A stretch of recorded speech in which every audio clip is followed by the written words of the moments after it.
Okay, this video is about my study skills books, and I know the younger generation doesn't read books. They're a bunch of illiterate retards, but maybe their parents could read it to them. Anyways, this was my first book, and I'm putting them in the order that they would be useful to somebody, for the most part. First one was Straight A at Stanford and on to Harvard. I wrote a big version of it, about 400 pages, but that's too much. Then I made it more concise and called it the teenager version. That's me graduating from medical school with my parents, my mother and father. This is the magic bathroom. I'm going to talk about lots of study techniques in the book, as well as the psychological aspects of, here's when I was a freshman at Stanford. I was like the loneliest kid in the world. 9 out of 10 California girls are pretty, and the 10th one goes to Stanford. Okay, I didn't have a girlfriend at Stanford for all 4 years, despite being, captain of the wrestling team, student athlete of the year, all-time record holder for victories in wrestling. So anyways, that's what it was like. I got a calendar on the wall just counting the days when I can go home, when the days to the holidays to Christmas and I could see my girlfriend. I had my high school girlfriend for a little while, then we split after my first year, so I was a lonely guy. Anyways, and I was insecure, The other kids came from much better academic backgrounds. So I go through, how did I figure out how to get good at school? Basically, I found a guy who was a great student getting A pluses, and I just learned everything I could from him.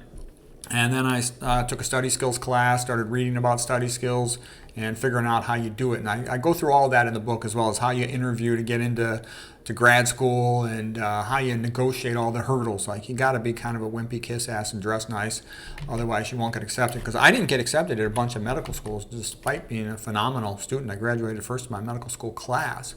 Here's the magic bathroom. I talk about how you have a portable table, you move with your foot. Usually I have a big textbook on the portable table, and I have a little paperback up here. I'll take pictures to the wall of things that I have to memorize for boards exam or because I'm trying to learn something. I'll put pictures of my heroes on the wall over here to inspire me. So I'm always surrounded by things that I need to learn or people who inspire me. And that cheers you up, gives you energy, because having a lot of energy is one of the secrets of success, because there's a lot of work to do. You need the energy to do it. This is just examples of my outline format, condensed notes, collections of hundreds of mnemonics for memorizing anatomy and diseases.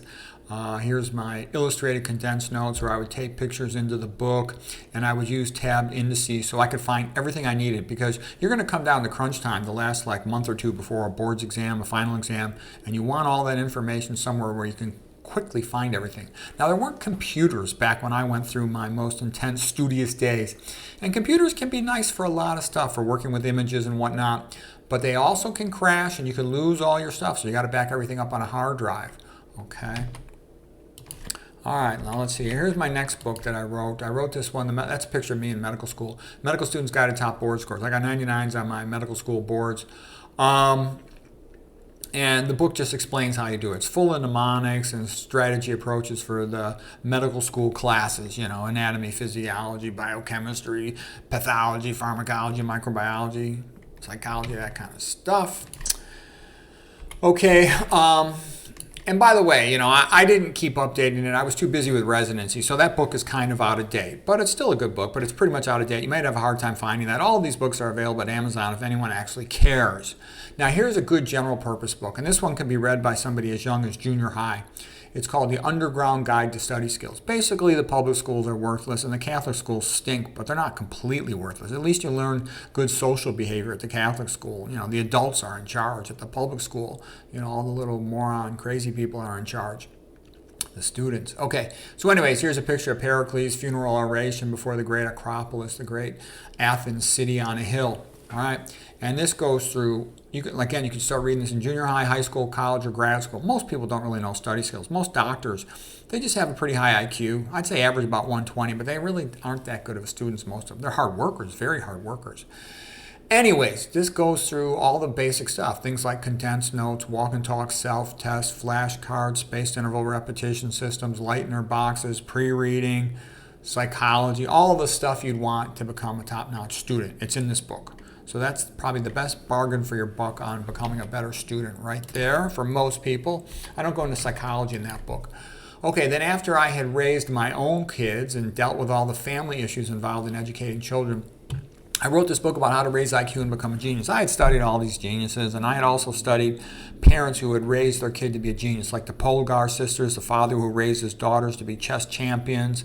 I read about people like John Stuart Mill, whose father taught him how to speak Greek when he was a little kid, and there's a lot of things that can happen. A lot of the greatest prodigies and geniuses, they were fortunate enough to have parents that wanted them educated, especially the fathers.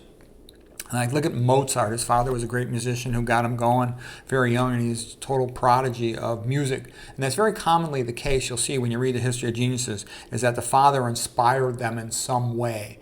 My own father was a good role model in terms of he's always reading. He was a doctor, but he could have really taught me a lot more. I wish that he had, and kept me out of the public schools. I could have been learning how to draw and paint and learn Greek and Latin and all these things when I was young, instead of sitting in public school classroom looking out the window like a mope waiting for recess wanting to go home. But anyways, it still goes through, ideas on how do you keep kids healthy, how do you inspire them to learn, and you need both parents in cooperation. The mother should praise the father. Women are better parents up until the kids hit puberty, and then women are not very good parents for teenagers. Women are too lenient, they give too much unconditional love, and the teenagers tend to run wild in the street. When a boy does not have a father or a father figure, he tends to be impulsive, misbehaved, and thinks he knows everything, despite the fact that teenage and 20-something boys are virtually complete ignoramuses, and they don't even know how to have a conversation, yet alone do anything advanced. They need to learn how to calm down, how to wait their turn, and how to listen, because they can't learn anything if they don't listen. And they also need to like reading, because there's a lot of stuff to read if you want to become well educated. That's where the information is. You can learn a lot from videos, yeah, sure, but you have to read, okay? So anyways, I think that's all in my books. Oh, no, here's a couple more. Here's the Holy Grail of Wisdom quotes. I'm in the process. No, I haven't done it yet. I'm hoping to do it. I've been so busy. I'm going to write another bigger, expanded version, but I haven't gotten around to it yet. Holy Grail of Wisdom quotes. So you know the best things that were said. If you want to be an educated person, you should know about the great quotes, and you should know about the great people from the Greeks, the Romans, the Renaissance, the Romantics, the Recents, etc. Okay. And then when I first started writing books, I have a bunch of friends who are lawyers, and they were making fun of me and my writing. My punctuation was not the best, let's put it that way. So they mocked my writing style. I got an A in my writing class at Stanford, but really, I wasn't too sophisticated. If you look at the chart notes of a doctor, they basically suck most of the time. So I started paying way more attention to all of the techniques of rhetoric, rhyme, and punctuation, methods to give emphasis to something. And I read like everything I could about writing, watched a bazillion videos, essays, you name it. And then I wrote Rhyme, Rhetoric, and Logic. I actually wrote like 4 editions of that book. Someday I might do another one, but I don't know if I'll ever get around to it. I would like to. I work full time. I'm always kind of tired and exhausted, but I try to drum up the energy to crank out another book. Oh, here was a series. If you go to Amazon, here's the series of books. You can click on series and you'll see all my study skills book as a series. All the books are available on Amazon. Okay, then the next thing here's one of the books I wrote on art. And I made several art books, and I would like to make another one if I can just find the time. I'm so darn busy.